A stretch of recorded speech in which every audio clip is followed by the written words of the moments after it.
this week was just so powerful, seeing a slew of progressive victories against some of the lamest, crustiest, neoliberal power holders in our government. I'm not just talking about, Elliot Engel in Congress. I'm talking about local leadership. We're seeing district leaders in New York State in particular, in New York City, being ousted.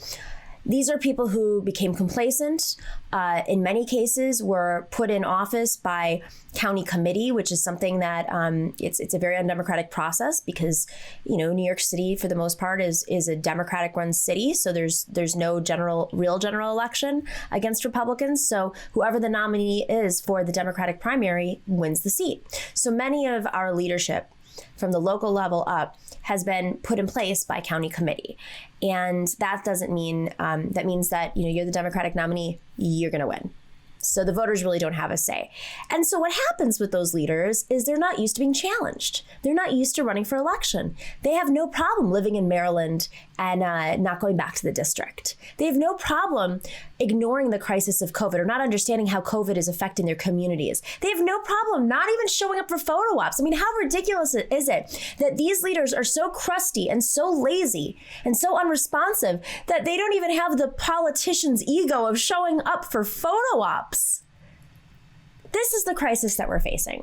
And while we had a great night and we had some very big wins, we have to be clear that there were a lot of folks that did not have as favorable as results. And I, from the bottom of my heart, personally, I hope that these people run again.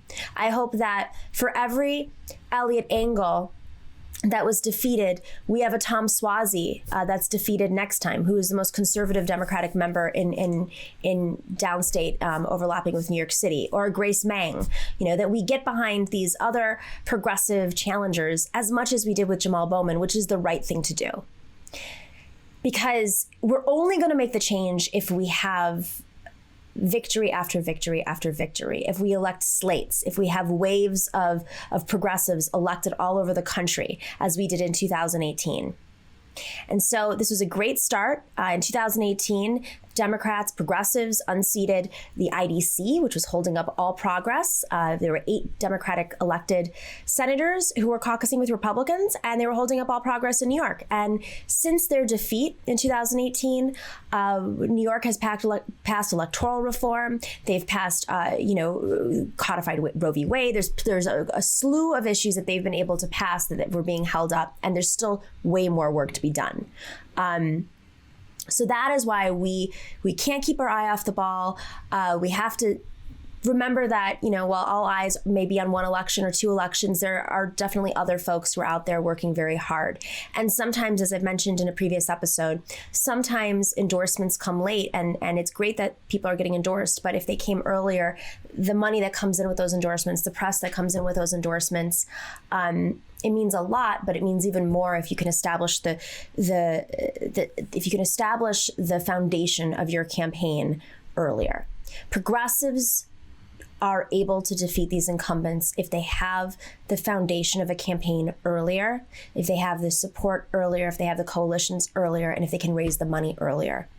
It's wonderful having endorsements, especially, after a lot of hard work, but we have to keep in mind that progressives and progressive women and women of color in particular have so much more to prove. The types of conversations that they have with voters, it takes them more attempts to convince that voter to vote for them because of implicit bias that still exists, and it still exists on our side. So hoping that what we learn from this election is that more progressive leaders recognize that progressive women, in particular, women of color, face more implicit bias in terms of what their viability is. Can they raise the money? Can they build the infrastructure? Can voters relate to them? We know that when you invest in these candidates early, like folks did with Jamal Bowman, honestly, that people actually relate to them more. I mean, who relates to Elliot Engel? Who related to Joe Crowley? Who relates to some of these people? Not many do. especially if they're not in district. So next time around, I hope that we can get in early as a movement with a lot of these candidates, support them earlier, get them endorsements earlier, get the media earlier, and build those coalitions so that we can win across the board. And we have more than just a handful of wins, but we have dozens of wins, because that's what it's going to take to bring real change. It's going to take more than a small little part of a progressive caucus. It's going to take the progressive caucus being the majority in the House and taking over leadership. Thank you for watching and listening to the Nomiki Show. Make sure to click like and subscribe on YouTube and share with everybody on social media. And of course, if you're not a patron already, please join us on patreon.com/The Nomiki Show for as low as $5 a month.